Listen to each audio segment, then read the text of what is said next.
Donc, je suis en présence de 2 élèves avocates. Tu rentres à l'école des avocats. Enfin, tu viens de rentrer, Cécilia. Et toi, Soélie, t'es au milieu où tu vas en sortir de l'école des avocats. Ouais, j'ai terminé mon stage PPI. Ok, toi, t'as réussi le CRFPA 2023. Oui.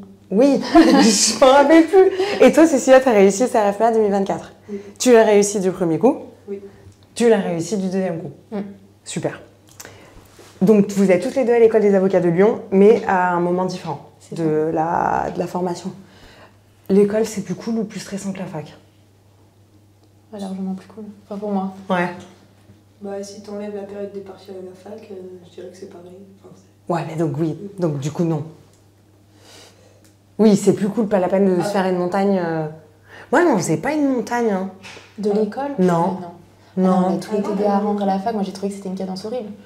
Non, moi, j'ai jamais su. Après, comme je suis pas encore aux épreuves du CAPA, je me dis, ça se trouve, c'est stressant quand on arrive là. Ouais, toi non plus, c'est dommage. Oui, mais je veux dire, au quotidien, c'est pas une angoisse cette école, tu vois. Alors que chaque semaine, on avait des rendus, enfin moi, à la fac. C'est pas le même stress que les partiels, le CAPA, non. Non. Enfin, moi, j'ai pas trouvé. Est-ce que c'est cool l'école après avoir préparé le CRFPA, ça fait du bien d'arriver à... Ouais, c'est vrai. Oui, c'est vrai, c'est vrai. Ouais, c'est vrai. Après ce rythme de malade mental, ouais. Est-ce que à l'école, vous avez l'impression d'apprendre des choses utiles pour la suite ou alors c'est théorique? Moi, je dirais qu'il y a les deux. Il y a des choses qui restent théoriques, mais il y a quand même des choses que j'ai appréciées et qui se veulent pratiques. Donc par exemple, nous on a eu un jeu de procédure civile, bon, j'ai pas particulièrement apprécié, mais tu vois, moi j'ai jamais fait de procédure civile, ni en théorie, ni en pratique. Alors que je sais que même en avocat publiciste, tu peux être amené de temps en temps, effectivement, à faire de la procédure civile. Si tu fais du et ça n'a rien à voir. Droit il faut prendre date ou que sais-je. Ça, au moins, ça m'a. Alors, on l'a fait, tu vois, je l'ai fait une fois, je serais pas capable de le refaire. Je sais que je vais tout oublier. Mais au moins, ça m'a initié à oh punaise, ça n'a rien à voir et j'ai un peu vu, tu vois. Et rien que pour ça, je me dis, j'en ai au moins appris quelque chose. Ok. Alors, moi, de ce que. Attends, vas-y, toi, Cécilia, pardon. Il y a certains cours qui sont pas mal théoriques, mais même dans ces cours-là, comme c'est des avocats qui font des cours, exactement. Ils peuvent des anecdotes et ça rend le cours pratique. C'était ça que j'allais dire. Moi, le souvenir que j'en ai, c'était dans la mesure où la plupart des intervenants étaient avocats, bah, ça rendait forcément le truc plus pratique qu'à l'école. Bon, après, je me suis pas dit, c'est bon, je sais être avocat en sortant de l'école, c'est pas du tout ce que je me suis dit. Et en revanche, moi, ce dont je me souvenais, c'était que il y avait des intervenants, avocats, qui avaient divers domaines d'intervention. Et c'était la première fois en fait qu'on pouvait voir. Les seuls avocats qu'on connaît, c'est ceux chez qui on allait en stage. Donc on connaît leur domaine d'intervention et on connaît les domaines de spécialité en fonction des diplômes qu'on passe. Et en fait, là, moi, par exemple, j'ai découvert qu'il y avait des avocats qui étaient spécialisés dans les entreprises en difficulté. Moi, je savais pas du tout que ça existait. Et le mec, il nous a raconté son truc. Ça avait l'air absolument, totalement génial. Et ça m'avait marqué. Et c'est le seul truc qui m'a marqué. Voilà, personnellement. Moi, je peux le dire. Ok. Est-ce que vous trouvez que l'école des avocats, elle prépare bien à la réalité du métier? Je pense qu'elle nous donne un aperçu quand même à Lyon. Ils essaient quand même de nous montrer que vous allez être aussi chef d'entreprise. Oui. Ils commencent à nous parler de compta, de forme sociale et compagnie. À l'époque, moi, ça n'était pas du tout le cas. Rien. Rien. Okay. Alors je pense qu'ils nous sensibilisent à le métier d'avocat, c'est plus que du droit. Oui. Après, est-ce qu'ils nous donnent les clés? Je pense que c'est pas suffisant, mais... T'en penses quoi, Cécilia? Moi, j'ai pas eu assez de cours. Oui, ouais. Oui, effectivement, parce que quand tu commences l'école, tu commences par 2 mois de stage d'immersion, non? Si t'as jamais fait de stage, ils le font ça encore ou pas? Non, on est en alternance une semaine sur 2. Ok, c'est si t'as jamais fait de stage au cours de ta... T'es obligé si t'as jamais fait de stage. Ouais, ok. Et après, c'est 6 mois d'école, 6 mois de stage hors cabinet, 6 mois de stage en cabinet. Et effectivement, dans les 6 mois d'école, maintenant, il y a du théâtre. Oui. C'était pas le cas avant, ça c'est cool. Et ils essayent de vous sensibiliser à l'aspect gestion de cabinet et business, mais en même temps, ils peuvent pas tout faire. Mais déjà, le fait de vous sensibiliser et d'attirer votre attention là-dessus pour vous dire ça existe, c'est déjà un beau progrès. Ok. Et après, oui, de toute façon, pour être prêt à la réalité du métier, il faut aller... être dans la réalité. Oui, il faut être dans la réalité pour être préparé à la réalité, on est d'accord. Est-ce que les stages en cabinet que vous avez faits, ça a changé la vision que vous aviez du métier? Ben moi forcément, parce que quand j'ai fait mon stage de 6 mois en fin de Master 2 dans un cabinet d'avocat, c'était pour écarter définitivement cette profession qui ne m'avait jamais attirée. Oui. Et au final... Et j'ai adoré et c'est ça qui m'a lancée dedans. Donc ce que tu as fait, c'était différent de l'idée que tu en avais? Que je m'en faisais, oui. Pourquoi? Genre quoi?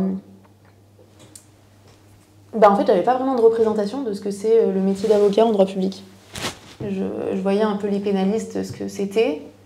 Je me voyais pas être pénaliste. Et j'avais pas d'idée en fait. Ça correspondait pas à ta formation de toute façon. Oui, c'est ça. Et en fait, j'avais pas vraiment d'idée de ce que c'était. J'avais pas vraiment de représentation en fait. Ça m'a donné une représentation de ce que ça peut être un avocat en droit public. Et ça m'a plu, mais tu vois, ça m'a plu avec cet avocat-là. Potentiellement, dans un autre cabinet, ça m'aurait pas plu. Oui, il y a aussi ça en fait. Moi, finalement, je voulais plus bosser avec cet avocat qu'être avocat. Enfin, c'était presque. Ok, oui, mais si tu vois que ce qu'il fait, ça te plaît pas, t'aurais pas voulu bosser pour lui non plus. Oui. Ok. Alors attention, ça c'est à double tranchant d'ailleurs, parce que vous avez de la chance d'être bien tombé, et souvent, moi je dis une fois sur deux, tu tombes mal. Et en fait, il faut dire aux étudiants, moi j'aime bien dire aux étudiants que c'est pas parce que tu es tombé mal une fois que, après forcément, quand tu tombes mal et que tu vois que ça se passe comme ça, bah, tu te dis que les avocats c'est comme ça et que c'est horrible. Et alors que non, il y a autant d'avocats qu'il y a de façons d'exercer. Donc il ne faut pas s'arrêter à une mauvaise expérience. Bon, bah, pour le coup, vous avez eu toutes les deux la même expérience qui s'est très bien passée. Mais c'est pas le cas de tout le monde. Et là, d'ailleurs, si on se balade dans le cab, on demande, et ben, c'est sûr qu'on va pas du tout avoir les mêmes sons de cloche. Ok. Et toi, Cécilia, comment tu voyais le truc avant et comment est-ce que dans la réalité, ça correspondait à l'idée que tu te faisais? Non, parce qu'au début, je voulais pas faire avocat. Parce que j'imaginais qu'avocat, c'est l'avocat qui va plaider, qui va presque faire du théâtre, enfin, qu'il fallait avoir une grande éloquence. Oui. Et du coup, ça me faisait peur parce que je suis pas très à l'aise à l'oral. Oui. Et je me suis rendu compte que, en particulier en droit public en plus, c'est pas du tout la majorité du métier et qu'il y a tout le traitement des dossiers en cabinet, l'argumentaire contentieux. T'as une formation publiciste, toi? Oui. Ok. Et du coup, j'ai bien aimé tout ce qui se passe à l'écrit, traiter, rédiger les mémoires. Donc toi, t'avais peur de devoir beaucoup plaider, qu'il y ait un aspect oralité fort? C'est ça. Et en réalité? En réalité, en tout cas en droit public, pas tant. Oui, pas tant. Pas tant de temps en temps, mais pas tant. Ok. Et sinon, pour le reste? Parce qu'il n'y a pas que... Pour le reste, j'avais pas d'autres visions spécifiques de l'avocat. Ok. Mais par exemple, tu vois, moi, l'aspect chef d'entreprise, je l'avais pas non plus forcément avant d'aller en cabinet. Moi non plus. Mais on va pas dire que c'est ça qui m'a donné envie. Moi, c'est la partie de l'avocat que... moi non plus, quand j'étais à la fac, et tous, mais on était à des années-lumière, de se dire qu'on allait avoir... T'as une boîte, c'est un cabinet, mais t'as une boîte à faire tourner. Mais alors là, ça, on l'a tous découvert sur le tas, mais maintenant, votre génération, enfin les nouveaux avocats, vous savez que c'est des compétences que vous allez devoir acquérir. Après, tout dépend de ce que tu veux faire plus tard, on en parlera, mais même si tu es collaborateur, il faut que tu aies quand même un minimum de notions business et développement de cabinet. Après, à une certaine échelle, parce que ça dépend de ce que tu veux faire. Ok. Est-ce que, quand vous étiez en stage, vous étiez bien encadré, ou est-ce que vous appreniez tout sur le tas, ou est-ce que un peu des deux, j'étais encadrée, mais en même temps j'apprenais sur le tas? Un peu des deux, justement, c'est ce qui m'a plu. C'est l'autonomie qui m'a été laissée en stage pour traiter les dossiers, avec quand même l'avocat qui était là. Est-ce que vous aviez l'impression de rien savoir? Oui. Enfin... Non, mais attends. Moi, je dis ça parce que au début, tu te dis, mais en fait, à chaque question qu'on te pose, chaque dossier, chaque cas, tu te dis, mais en fait, je sais pas, j'ai jamais vu. Oui, tout est. Et je sais pas, moi, j'ai jamais vu ça. Et pour le coup, tu cherches, tu réfléchis, tu raisonnes et tu fais. Et bah, sachez que tout est nouveau. Ça, quand t'es avocat, tout est tout le temps nouveau. Bah, en fait, c'est ça. Ouais. Vas-y. Bah, en fait, moi, c'est ça que j'ai aimé, c'est que donc l'avocat avec qui j'avais fait mon stage de 6 mois, lui, il était aussi assez jeune dans la profession. Et il n'avait pas de problème à aussi montrer que pour moi aussi, ça c'est nouveau. Oui, ouais. Et du coup, il y avait ce côté où c'était ok, tu vois. On réfléchit ensemble. On réfléchit ensemble. Oui. Et aussi, moi, j'ai beaucoup aimé l'autonomie que j'avais pour traiter un dossier un peu de A à Z, tout en ayant des feedbacks derrière, parce que c'est hyper important quand même. Avec des modèles aussi ou pas? Un peu, ouais, des modèles quand même, pour qu'on corresponde un peu aux attentes et à la trame un peu du cabinet. Mais... Ok. Ouais. Bien.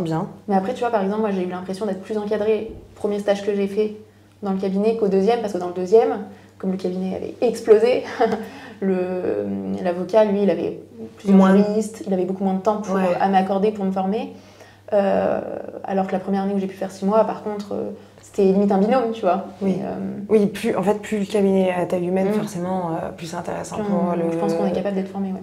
Oui. Mais après, on se forme nous aussi. Moi, je trouve qu'on se forme nous aussi tout seul. En fait, à chaque dossier, tu apprends quelque chose de nouveau tout le temps. Mais ça, c'est même quand tu es avocat. Ok. Et est-ce que là... Alors, vous allez me dire que peut-être que non, peut-être pas. Est-ce que vous vous sentez prête à prêter serment et à entrer dans la profession? Prêter serment, entrer dans la profession, oui. Mais m'installer à mon compte, jamais. Ok. Là, non, pas pour le moment. Ouais, voilà. Mais en plus, je viens de rentrer à l'école, donc mais c'est encore tout. Quand bien même, alors, c'est parfait.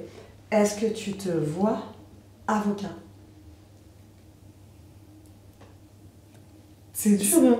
Oui, c'est à l'école, quand ils oscillent, tu vas sortir avocat. Non, mais c'est dur de se dire que vraiment, si, on va être avocat. Pourquoi tu te sens pas prête? Bah, déjà, il y a de se rendre compte que c'est vraiment, entre guillemets, réel, que c'est bon, le CRFPA, au moins, ça s'est passé, parce que quand tu le révises, t'as toujours cette incertitude. Enfin, tu sais pas, tu veux pas trop te projeter parce que tu veux pas être déçu. Et voilà, et aussi j'ai l'impression qu'il y a plein de choses que je connais pas, que je maîtrise pas. Il y a plein de choses que tu connais pas. Ouais. Voilà. Pourquoi tu te sens prête, Soso? Pardon, t'as un micro. Prête à exercer le métier d'avocat, pas seule. Ça, je le vois parce que justement, quand j'ai travaillé pendant 6 mois avec un avocat, en soi... on n'est pas seul. On n'est pas seul et j'étais déjà un peu dans le début de ce que je vais faire quand j'exercerai. Ouais. Donc en fait, j'arrive à me projeter assez facilement là-dedans. Après, moi, c'est plus commencer à payer mon URSSAF... Enfin, tu sais, tous les trucs vraiment pragmatiques. Un problème après l'autre. Ouais, on règle les problèmes quand on règle les problèmes quand on les a. On n'a pas la peine d'anticiper les problèmes. On en a suffisamment actuellement pour anticiper ceux qu'on n'a pas. Donc quand le problème se présentera, on traitera le problème et on trouvera une solution. Est-ce que ça t'a aidé? Ouais, complètement, parce que pareil, j'ai travaillé du coup en tant que juriste en cabinet. Donc sur le côté traitement de fond des dossiers. Ça, je me dis, c'est possible. Et après, il y a tout ce qui est propre au métier d'avocat où t'es au chef d'entreprise, même si t'es pas à ton compte. Et voilà, ça fait peur. C'est pour ça que tu te sens pas prête. C'est ça. En revanche, pour le fond, donc pour le métier, on va dire, pour le métier d'avocat pur, pour le fond, tu te sens prête ou pas? Pas à 100%, mais déjà, je vois... si, t'es prête. T'as un master en droit, t'as le CRFPA, t'es prête. Bon, je te le dis. Ok. Et après, pour l'autre partie, pour l'aspect business... Pour l'aspect business, en fait, c'est pas que t'es pas prête, c'est que, et toi non plus, c'est que comme vous ne savez pas faire parce que vous n'avez jamais fait, tu te dis, je suis pas prêt. Sauf que tu ne seras jamais prêt, puisque, tu vois, et le seul moyen de faire, c'est d'être présenté devant le problème et de le traiter. Donc, t'es prête. Ok, oui, t'es prête à être avocat, toi aussi. Après, ça veut pas dire que vous allez vous lancer dans la grande aventure directe, c'est pas ça. Mais ouvrir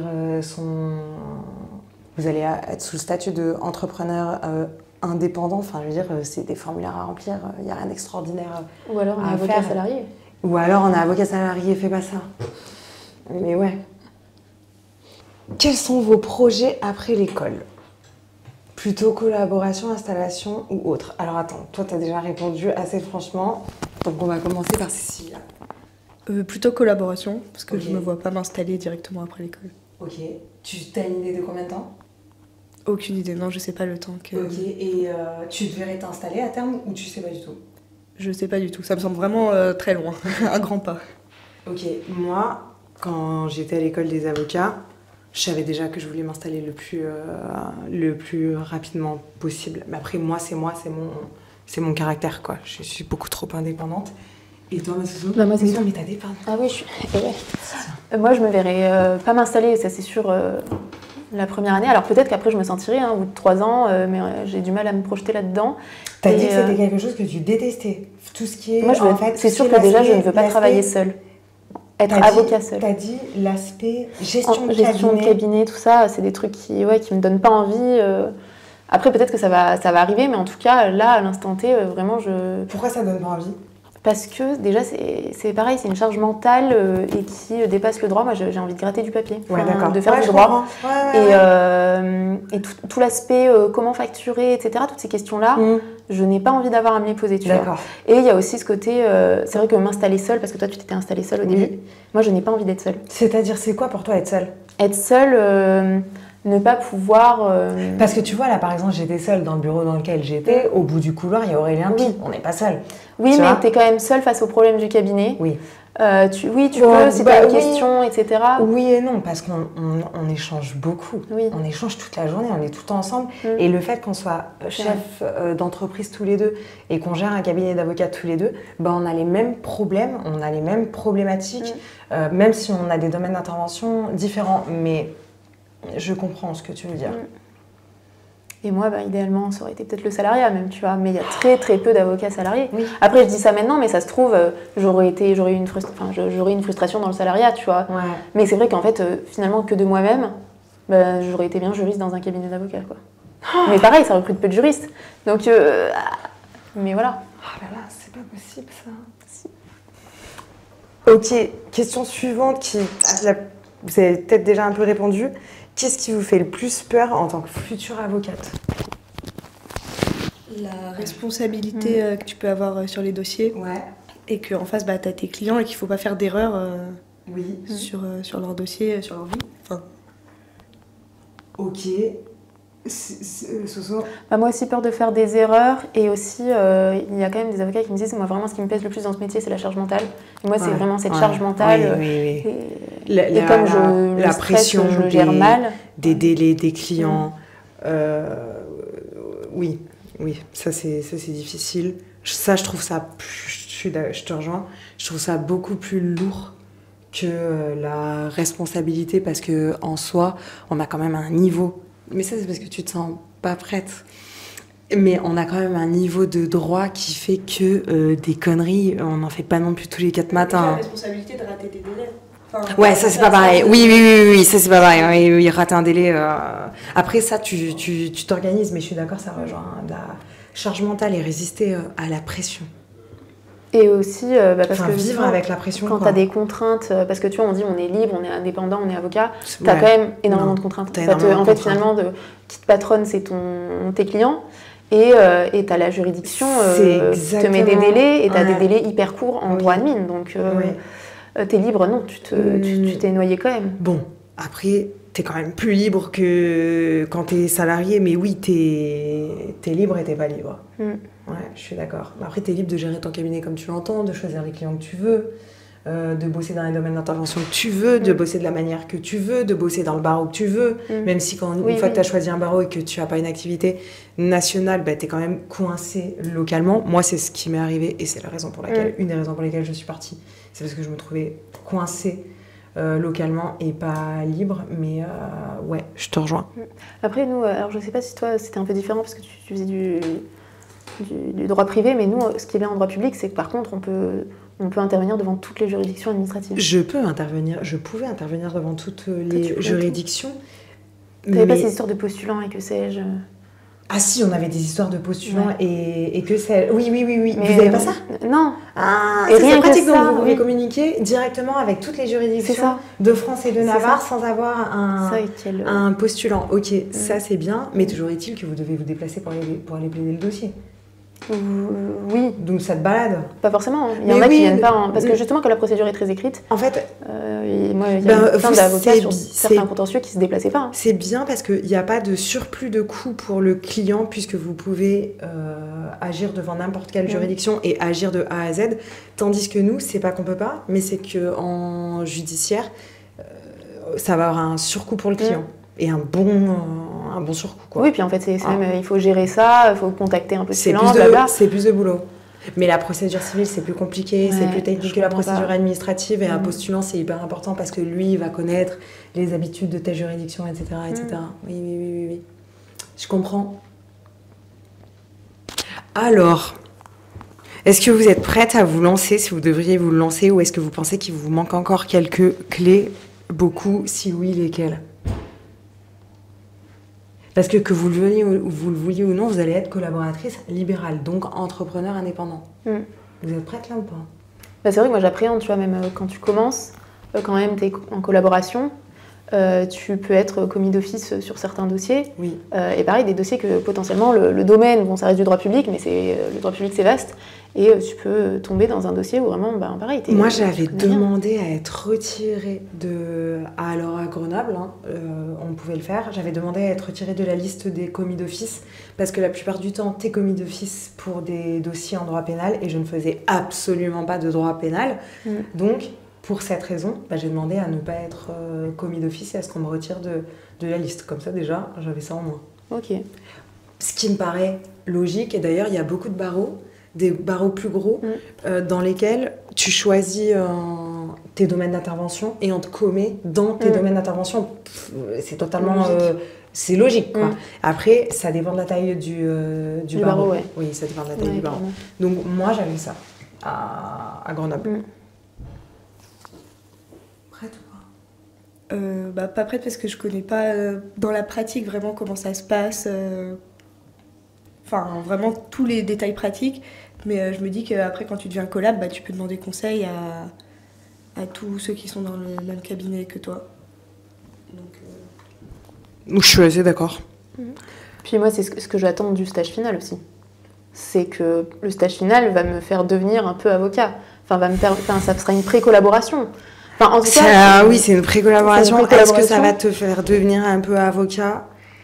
Moi, je dis que non, par expérience, mais peu importe l'endroit où tu te trouves, parce que si tu veux, la première année d'avocat, quand t'es avocat et que t'as prêté serment, mais c'est tellement dur. C'est tellement dur. La première année, elle est horrible et tu te dis que tu sais rien faire, tout est nouveau tout le temps, t'as tout à apprendre constamment. Donc, je dis des vérités. La première année, elle est très dure. Très dure. Mais après, tu vois, quand j'avais fait du coup mon stage en cabinet, moi, j'avais pas eu cette sensation de punaise, j'y arrive pas. Ah putain, mais nous, on avait, en tout cas, en privé judiciaire, on avait l'impression qu'on savait rien faire concrètement. Alors que moi, j'avais vraiment, mais je pense que c'était propre au cabinet. À chaque fois que je finissais un dossier, j'étais en mode punaise, c'est extraordinaire. J'ai fait des trucs dont je ne pensais pas être capable, mais je m'en suis sortie. On a gagné des référés que j'avais préparés un peu de A à Z, tout ça. Et ça, honnêtement, au contraire, ça m'a vraiment donné confiance en moi et j'ai énormément apprécié ce cabinet parce qu'en fait, ça m'a donné confiance en moi et ça m'a donné l'état d'esprit de franchement, je pense que je suis capable. Et c'est aussi là le cabinet que je vais rejoindre.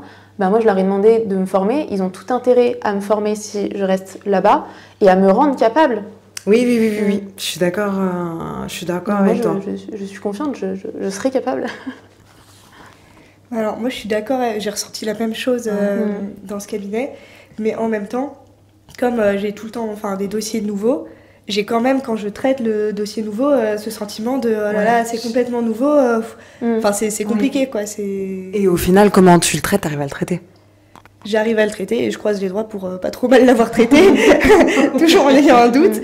Mais oui, au final, tu te rends compte que finalement c'était possible. Mais vraiment, quand t'es dedans, tu te sens complètement perdu. Je suis assez d'accord. Et par rapport à l'argent, est-ce que vous savez comment vous allez gérer les premières années financièrement? En gardant le même train de vie que la vie d'étudiant précaire qui gagne pas d'argent. Mais non. Non, mais vraie question. Honnêtement, je pense que au début... Sérieuse? Ah bah oui. Tu changes pas de train de vie, t'as pas besoin d'argent, t'en avais pas avant. T'en as pas besoin après. Bon, alors au début, sauf si tu es avocat fiscaliste ou si tu as du droit des sociétés ou du droit commercial, effectivement, financièrement, ça va pas être extraordinaire. Mais c'est normal, c'est ta première année. Quand je dis au début, je parle de la première année. Je parle de ta première année où on paye beaucoup de charges. Donc tu vas devoir... Vous savez combien vous allez devoir payer de charges ou pas? À peu près 40% de ce qu'on... Un petit peu moins, 40% c'est beaucoup, mais allez, entre 36 et 40%. Ça signifie que tu vas faire ta facture de rétrocession d'honoraires que tu vas adresser à ton cabinet d'avocat d'accueil. Lui, il va te payer pour la totalité. Et toi, étant donné que tu n'es pas salarié et que les charges ne sont pas prélevées sur ton salaire, puisque c'est pas un salaire, c'est une facture, tu vas devoir les payer toi. Sauf que comme c'est ta première année, tu ne peux pas encore les payer. À qui tu dois les payer, c'est-à-dire URSSAF, Ordre et CNB pour la retraite. Donc tu vas devoir provisionner cet argent et le mettre de côté. Et on préconise entre 36 et 40% de ce que tu gagnes. Tu savais ça, Cécilia? Bon. Donc, ce qui fait qu'au final, qu'est-ce qui reste? 60%, 64%. Grosso modo. Et là-dessus, tu vas devoir payer des... Encore? Qu'est-ce qu'on paye sur l'argent qu'on gagne? L'impôt sur le revenu. Des impôts. Donc après avoir provisionné tes charges, tu dois aussi provisionner tes impôts parce qu'on va payer des impôts sur le revenu. Ce qui fait que la première année, si on compte que ta facture de rétro, bah ouais, ça fait pas rêver. Mais après, le jeu, c'est que si tu es installé en tant que collaborateur libéral, normalement, si ton cabinet d'accueil joue le jeu, et il le doit, parce que c'est la déontologie qui nous l'impose, tu dois pouvoir avoir du temps pour toi à consacrer au développement de ta clientèle perso, et ça va te faire de l'argent en plus. Mais pour ça, ça implique en fait d'être dans une dynamique de je développe un minimum mon cab.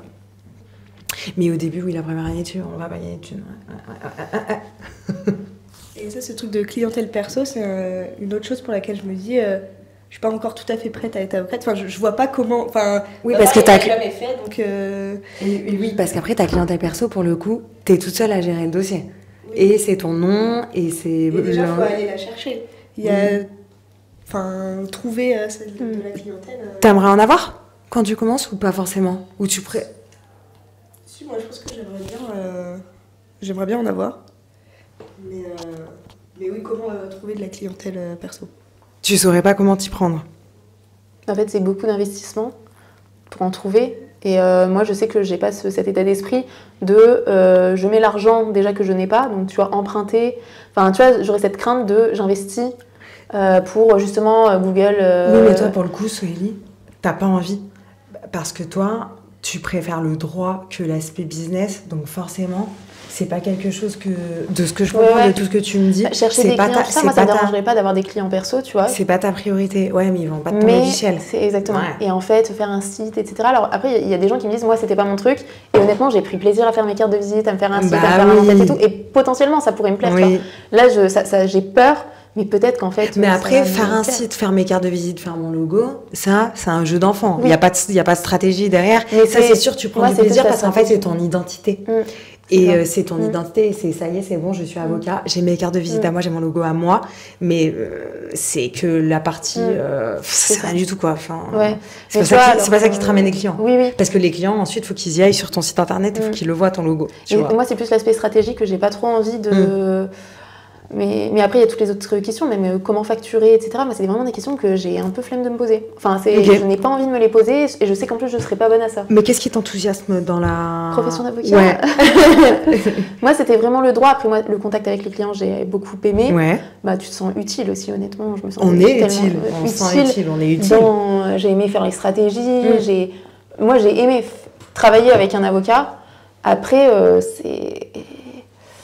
j'aimais faire le droit et être au contact des humains. Oui, très bien. Très bien. Qu'est-ce qui t'enthousiasme le plus, Cécilia, toi, dans la profession? Bah pareil, le droit, le contact avec les clients et la liberté que ça apporte. Et du coup, contrairement à toi, je me dis, ça doit être chouette de facturer ses clients. Oui, enfin, de gérer ton cab. De gérer ton cab, en fait. Ok. Qu'est-ce qui vous fait le plus peur? J'entends respirer, donc Je sais pas si c'est ce qui me fait le plus peur, mais ça en fait partie. La conciliation vie pro et vie perso. Ouais, ok. Voilà. Alors la conciliation, pourquoi pourquoi tu te dis ça? Que la vie pro, d'avoir du temps pour sa vie perso. Parce que je me dis que c'est une grande implication d'être avocat, surtout au début. Qu'est-ce qui te fait dire ça? Comment t'es pas encore avocat, t'as pas encore exercé. Qu'est-ce qui te fait dire ça? Ce que tu vois, non mais c'est une vraie question. Qu'est-ce qui te fait dire ça? Parce que là t'as une croyance. D'où sort cette croyance? Je te laisse y réfléchir et en attendant, quelle est ta plus grosse peur mais après je reviens à toi. Ce serait un peu me faire bouffer par le métier, mais pas juste le métier, me faire bouffer par les clients, par les gens, ou me faire bouffer par justement mon cabinet d'accueil si je suis en collaboration.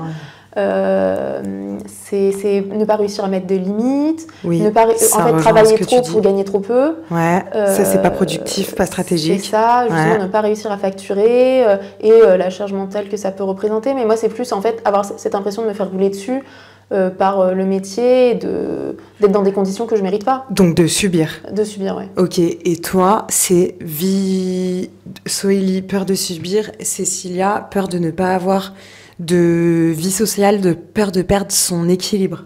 C'est ça. Pourquoi? Qu'est-ce qui te fait croire ça? Déjà, c'est une idée reçue, je pense, qu'on a. Et aussi qu'au début, c'est ce qu'on disait, tout est nouveau. Donc je me dis ça demande beaucoup d'implication pour réussir à pouvoir être rentable, même quand on est en collaboration pour être rentable. C'est bien parce qu'il y a des solutions à vos problèmes. Pour toi, Soso, ne pas subir, c'est se faire respecter par tout le monde et le client, il est pas roi. Voilà, déjà, d'une part. Et te faire respecter par ton cabinet d'accueil parce que les collaborateurs... C'est sûr, si tu es avec un Mister, ça va très bien se passer. Hein. Je parle pas de ça. Mais souvent, le problème que rencontrent les collaborateurs, ça va être un problème avec le cabinet d'accueil qui ne va pas les respecter et qui va les faire tellement travailler qu'ils n'auront plus de vie sociale. Sauf qu'on est égaux vis-à-vis de nos cabinets d'accueil. Même si c'est nos cabinets d'accueil, on est tous avocats libéral. On est tous entrepreneurs indépendants et on est au même niveau. Donc en fait, attention, ce que je dis, c'est pas facile, mais c'est à ton cabinet d'accueil, il faut lui dire non. S'il te fait faire un truc qui ne correspond pas à ta façon de voir les choses ou s'il t'empêche de développer ta clientèle personnelle, ça arrive, il faut lui dire non. Et aux clients, il faut leur dire non. Un client qui ne te parle pas correctement, tu lui dis non. Un client qui est tout le temps là, en train de t'appeler, en train de t'envoyer des mails, etc., tu lui dis non. Ou alors, tu lui dis ok, mais je te facture mon forfait chiant. Vu que tu vas être chiant, tout se paye dans la vie. Non, mais tout se paye. Vu que tu vas être chiant, je vois là que t'es chiant. Bah voilà. Après, mes clients, je leur disais pas. Mais quand ils étaient chiants, je voyais qu'ils étaient chiants. Je leur mettais 500 € hors taxe en plus parce que je savais que ça allait, qu'ils allaient être pénibles et que ça allait me coûter. Donc, soit je prends pas le client.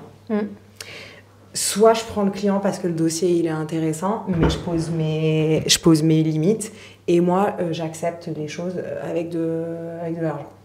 Voilà, par exemple. Et vie pro, vie perso, déjà t'as posé des limites avec le cabinet d'accueil et après poser les limites avec toi-même. Très important parce que quand on est à son compte, on tombe souvent dans le piège on travaille tout le temps parce qu'on a tout le temps du travail et il y a toujours quelque chose à faire. Donc, il faut savoir s'arrêter. Et puis après aussi, c'est toujours ça. Si t'es pas rentable, ça veut dire que tu passes beaucoup de temps pour pas beaucoup facturer. Donc, tu vas gagner pas beaucoup et tu vas passer beaucoup de temps au boulot. Tout ça, ça se réfléchit et ça se travaille au fur et à mesure. Mais pour pas subir, faut réfléchir en amont à la façon dont on va vouloir exercer. Et puis après aussi, il faut penser business. Parce que pour pas subir et pour avoir une vie équilibrée, ça c'est la stratégie business de ma société, il faut que je sois rentable, quoi qu'il, et que je dise non. Voilà, mes meilleurs conseils. Purée, ça m'a fanée.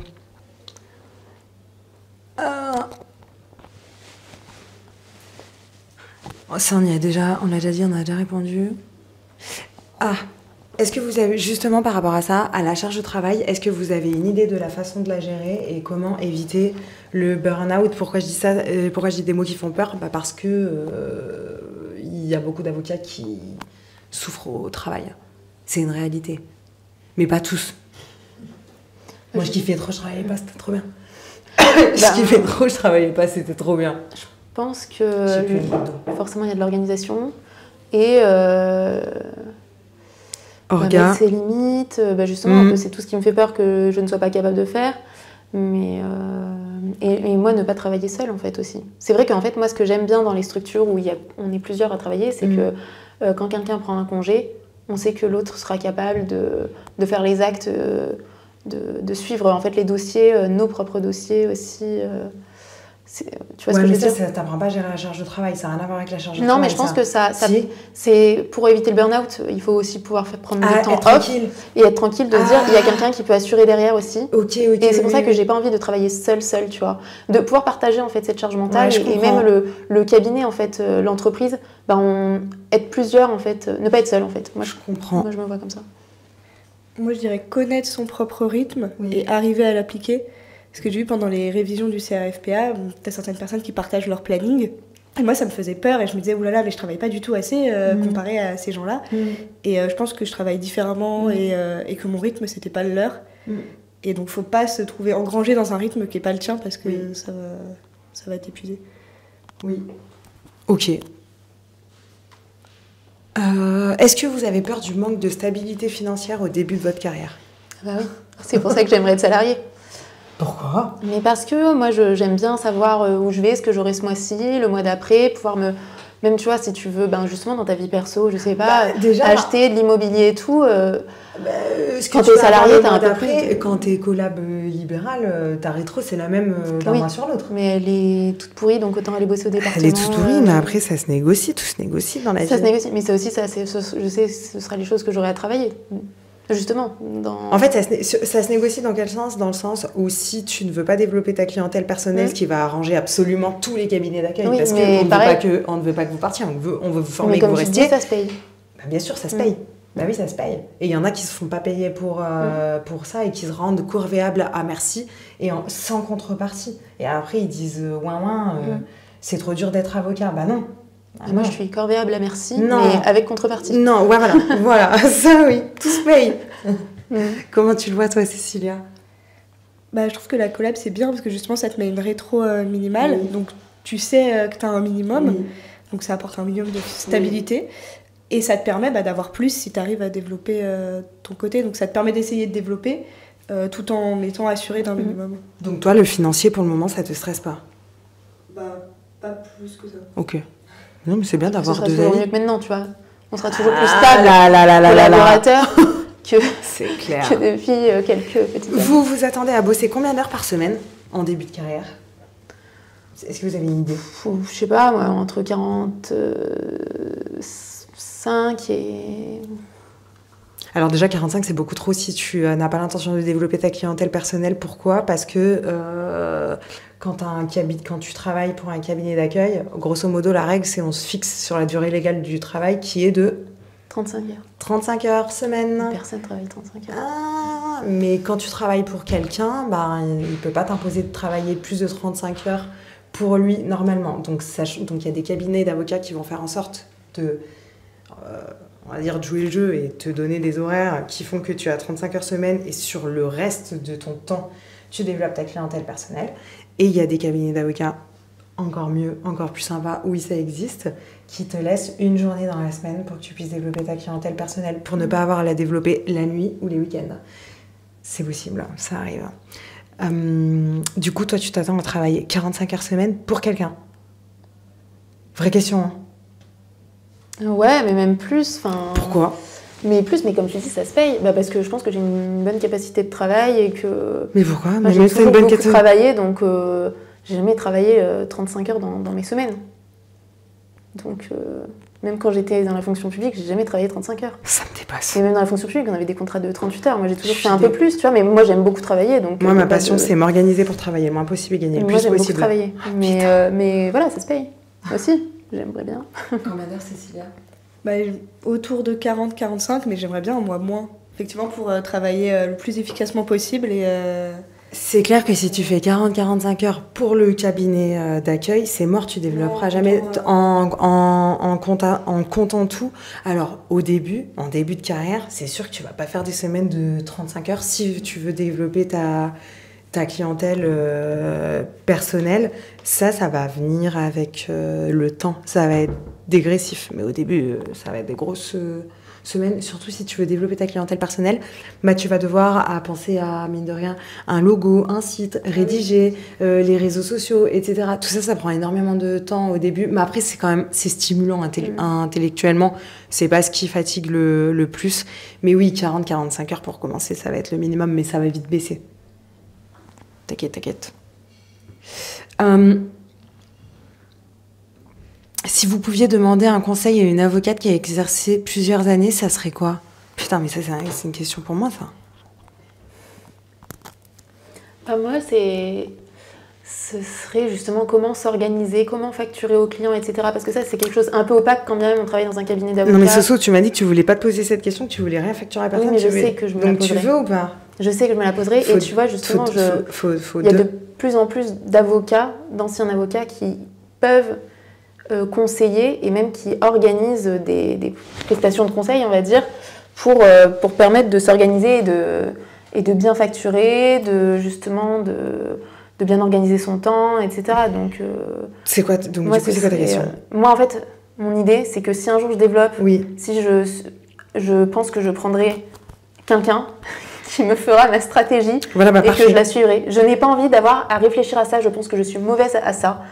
Et moi, on peut être très très bon avocat, excellent juriste, expert en droit et être très mauvais en business.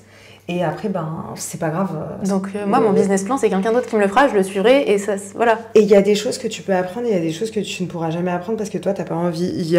Moi, des avocats avec qui je bosse, je leur fais des stratégies business et des stratégies marketing parce que ils sont meilleurs avocats que businessman ou woman, mais tout ce que je fais avec eux, c'est pas comme si je traitais un dossier comme si vous traitiez un dossier pour un cabinet, le client rentre, on traite le dossier sort, point.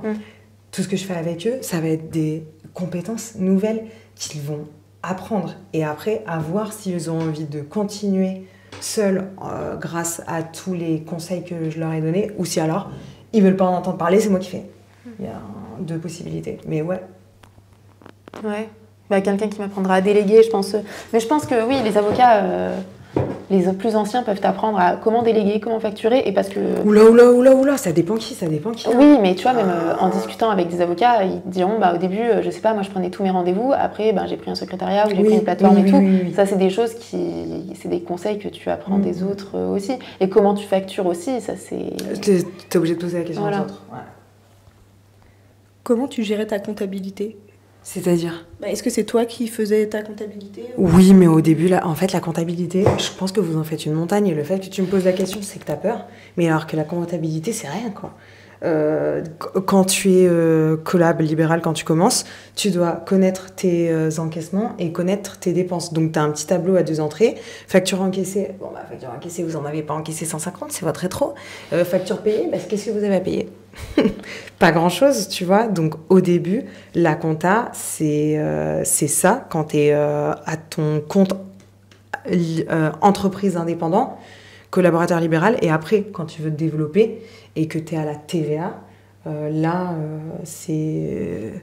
Qu'est-ce que je fais au niveau de comptabilité? Je classe les factures que moi j'aimais qu'on me paye dans un dossier, facture émise, et tout ce que je paye, je garde les tickets, et tout ce que je paye en digital, je classe les factures dans factures payées, et après j'envoie tout ça à mon comptable et il se débrouille. Tu voyais différemment? Du coup, tu prends un comptable pour, quand tu es à la TVA, pourquoi tu dois prendre un comptable? Parce que la TVA, faut la payer tous les mois. Vous savez comment ça fonctionne la TVA? C'est... Vous avez le droit de dire non. Hein. Au début, on n'y comprend rien. Hein. C'est 20% et il y a TVA déductible. Non, il y a la TVA que tu collectes. Elle peut être... si toi, tu payes de la TVA, elle peut être... Ok, donc... Mais oui, t'es pas loin. TVA, Soso, TVA collectée, TVA déductible. Bon, la TVA, elle est pour qui? L'État. Elle n'est pas pour nous. En revanche, nous, on travaille pour l'État. Exactement, on travaille pour eux. Donc, on doit percevoir... Attention, la TVA, tu n'y es pas quand tu débutes. C'est à partir d'un certain seuil qui est, je crois, comme on est prestation de service, nous, il me semble que c'est 70 000 euros de chiffre d'affaires à l'année à vérifier. Donc, tant que tu es en dessous des 70 000, tu n'as pas à facturer la TVA à tes clients. Donc, il n'y a pas de comptable qui est... tu n'as pas besoin de comptable. Dès lors que tu dépasses ce seuil, ça veut dire que tu vas devoir facturer de la TVA sur toutes tes prestations. La TVA, elle n'est pas pour toi, elle est pour l'État. Tu la collectes. Donc, sur toutes tes prestations, on va additionner toutes les factures que tu as émises et sur chacune des factures, tu vas avoir 20% de TVA, tac. On additionne tout ça. Tout ça, c'est pas ton argent. C'est l'argent que tu dois donner à l'État. Parallèlement, toi, en tant que professionnel, tu as payé ton loyer, les factures, les abonnements, etc. Sur tout ça, tu as payé de la TVA. Sauf que la TVA, c'est les particuliers qui doivent la payer, c'est pas les professionnels. Donc, tu as payé de la TVA que tu ne devais pas payer. Tous les mois, c'est pas toi qui le fais, c'est ton comptable. Tu lui envoies tous les justificatifs de tout ce que tu as encaissé, de tout ce que tu as payé. Lui, il calcule la TVA que tu vas devoir reverser et c'est lui qui se charge de la reverser, tout simplement. Il y a des gens qui le font sans comptable? Oui, tu peux le faire sans comptable, mais après, notre métier, c'est avocat. Donc, si tu veux... ouais, alors là, tu t'en rajoutes une bonne, quoi. Ça va mieux avec ce que je t'ai dit, Cécilia, ou pas? Oui. J'espère. Donc voilà pour la TVA et un comptable. Mais je comprends que vous vous posez la question et que ça fasse peur au début. Mais en fait, c'est tout ce qui te fait peur. Tu demandes conseil et puis après, c'est pas, tu fais pas. Mais voilà, comment on règle les problèmes.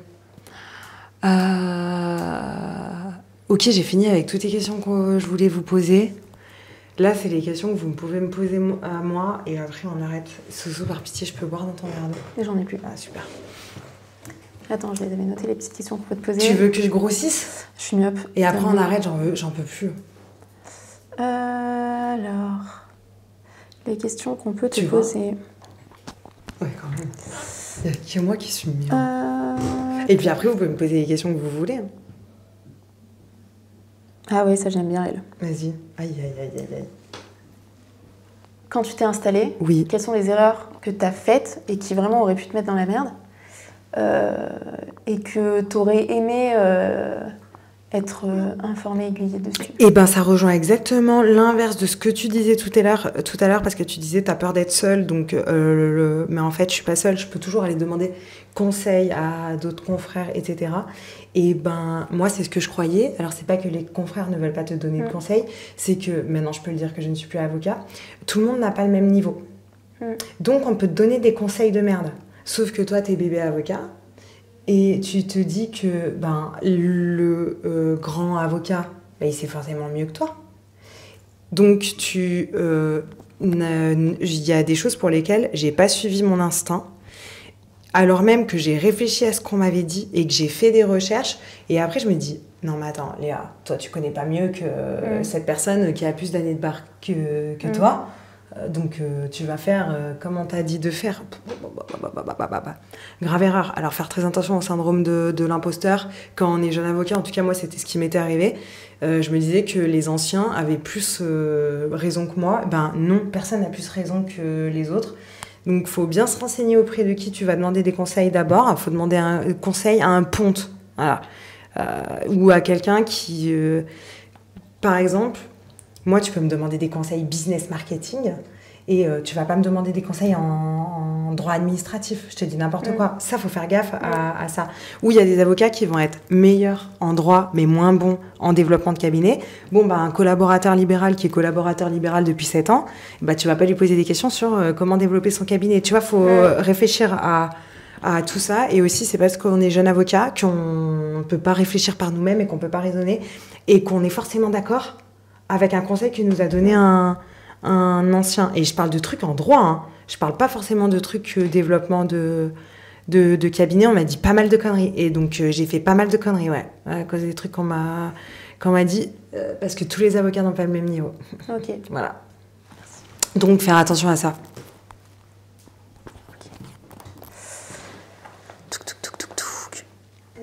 Elle n'est pas notée, mais comment tu as fait au début pour te sentir légitime face aux clients en tant que jeune avocat, et si eux remettaient ta légitimité en cause? Et bah justement, c'est ça qui est trop marrant, c'est que pour eux, t'es totalement avocat. Bah déjà, le fait qu'ils te disent bonjour maître, et que eux, souvent le client, il a peur de venir chez l'avocat parce qu'il vient pas chez l'avocat quand tout se passe bien.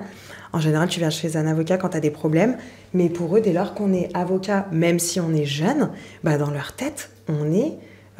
c'est l'équivalent d'un ancien. On est avocat, point. Et en fait, nous, en tant que jeunes, on se fait une montagne dans notre tête. Et on se dit que le client, il va voir que je suis jeune. Bah oui, c'est sur ton visage. Mais le client, il se dit rien du tout. Et nous, on a beaucoup, beaucoup plus peur. On a peur pour rien. Et en réalité, le client, il a plus peur de se retrouver là, face à un avocat. Et c'est le client, souvent, il est plus impressionné que nous. Et nous, on s'en rend pas compte. Et nous, on est impressionnés par le client. Et je sais pas si ça répond à ta question. Ouais. Mais au début, tu te dis, mais qu'est-ce que je fais là ? Et moi, je me posais une question. Est-ce que tu as déjà été dans des situations où tu savais que ton client serait incapable de payer ce que tu entendais lui facturer? Donc, est-ce que tu es intervenu parfois un peu pro bono ou Jamais de vie. Pas payé, pas travail. Moi, la règle est très simple chez moi. Donc, pas payé, pas travail. Après, si tu as droit à l'aide juridictionnelle, tu as droit à l'aide juridictionnelle. Je veux tous les papiers avant de commencer la procédure. Comme ça, je suis sûre d'avoir... j'attends pas la décision d'AJ, mais je suis sûre d'avoir tous les éléments pour pouvoir voir si le client a l'AJ ou pas. Et puis ensuite, si tu veux bosser avec moi, enfin, si tu veux que je bosse pour toi, il faut payer. Voilà. Après, il ne faut pas tout payer parce que je structurais mes honoraires par palier en fonction des diligences que j'effectuais, mais pas payer, pas travail. C'était ma grande règle. Et comme ça, au moins, je n'ai jamais eu de problème d'impayé. Ça n'existait pas chez moi. Ok. Voilà. Et moi, pour moi, ça me paraît le plus logique du monde. Je ne travaille gratuit pour personne. Il n'y a aucun rendez-vous gratuit. Il n'y a pas de coup de téléphone gratuit. Ouais, mais j'ai une question à vous poser. J'en ai pour 5 minutes. Il n'y a pas de 5 minutes gratuits avec moi. Sauf si on se connaît et que c'est un client régulier. Ok, bien entendu. Mais sinon... non. Moi, je suis un requin. Je suis un... pour tout. Et c'est ce qui fait que j'ai réussi. Oui. Tu réussis pas parce que t'es un bisounours. Mais après, je suis un requin, mais je suis juste. Je veux que mon travail soit payé. Non, moi, ça me paraît pas extraordinaire. Après, il y en a pour qui ça paraît extraordinaire. Faites-vous payer pour tout, la moindre minute. Ah oui, tu avais repris. Ouin, je travaille trop, j'ai pas d'argent. Bah oui. Non, mais oui. Quand tu vas chez le garagiste, il va te changer le turbo. Il a de la peine pour te facturer le turbo? Je crois pas, non. Je crois pas. Le turbo, il vous fait une ristourne sur le turbo ou il vous dit non, mais je vous le change, mais vous me paierez le mois prochain quand vous pourrez? Bah non. Bah non, tu le payes ton turbo en 1 500 €. Bah là, c'est pareil. C'est comme ça. Désolée, je vous ai séché. Oui, non, mais je vous ramène... Moi, c'est mon travail, c'est de vous ramener à la réalité. Et ouais. Parce que, si tu veux, il y a beaucoup d'avocats qui ont cette difficulté-là, qui font pas du tout comme moi je fais. Déjà, qui connaissent pas leur propre valeur, donc qui n'osent pas facturer. Et aussi qui facturent en termes de taux horaires, alors que c'est pas vraiment ça qu'il faut faire. Tu factures de la valeur. Tu factures pas des heures de travail. Tu factures ce que tu vas apporter au client, déjà d'une part. Et ça, comment tu as réussi à le déterminer, toi? Ta prestation, elle vaut ça? J'ai demandé beaucoup d'honoraires à plein de personnes. Et ensuite, quand je travaillais, moi, je voulais être à 250 € hors taxe minimum de l'heure. Si j'étais en dessous de 250 €, je facture pas au client 250 € hors taxe. Mais par exemple, pour une consultation juridique, le client il me pose une question. Au début, j'y arrivais pas trop. J'arrivais pas à estimer le temps dont j'avais besoin pour faire cette consultation. Donc au début, ça marchait pas trop. Je faisais un peu, pas au pif, mais il y a beaucoup de consultations que j'ai sous-facturées parce que j'ai beaucoup travaillé. Bon bref, vous avez compris. Après, au bout d'un moment, je savais combien de temps allait me prendre telle consultation. La consultation, je sais qu'elle va me prendre 4 heures. et ben je la facturais 600 € hors taxe parce que moi je voulais être à minimum 250 € hors taxe de l'heure. Et après tu fais ça pour toutes tes prestations, pour toutes tes procédures, et à l'intérieur d'une procédure il va y avoir rédaction de l'assignation, conclusion en réponse, rédaction de l'assignation. J'arrivais à savoir combien de temps ça allait me prendre, et puis surtout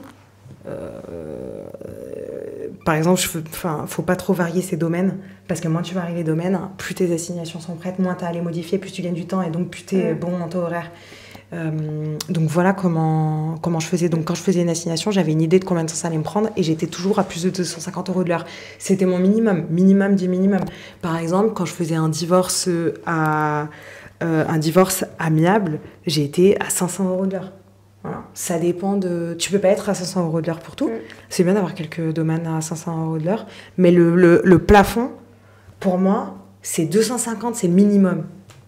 Jeune avocat, pas jeune avocat, à refaire, mais mon Dieu, mais je rajouterai 500 € hors taxe à tout le monde, sur toutes mes premières conventions d'honoraires, parce que c'est mérité. Parce que, est-ce que le job, je l'ai moins bien fait parce que j'étais jeune avocat ? Mais pas du tout. Ce que j'ai fait dès le départ, c'était génial, et ça méritait plus. Je connaissais pas ma valeur. Donc je vous le dis, vous allez avoir une idée en tête de prix, et ben vous rajoutez 300 € hors taxe. Et voilà. Et moi, je me suis posé une question là, que je me suis jamais posée, mais voilà. Pourquoi, toi, tu n'as pas voulu développer ton entreprise de telle sorte à recruter des collabs, des juristes, enfin faire un gros truc ? Ah, je n'avais pas du tout envie d'une usine à gaz, parce que... Mais le problème, c'est que moi, j'étais pas à ma place, donc j'avais pas envie d'être encore plus avocat que ce que je l'étais déjà. Tandis que là, avec les Halo, je veux une usine à gaz. Et je suis faite pour diriger et pour avoir une usine à gaz. Mais en tant qu'avocat, je voulais pas du tout avoir plus de dossiers, plus de clients, plus de problèmes, plus de gens qui ont des problèmes. Non. Mais après, si tu veux une usine à gaz, si tu veux conserver un cabinet à taille humaine, en fait... Tout dépend, c'est le marketing. C'est le marketing qui va te permettre de rentrer des dossiers. C'est ta stratégie marketing. Si ta stratégie marketing, tu es sur tous les fronts, t'envoies, le but c'est d'exploser, là tu vas avoir une usine à gaz.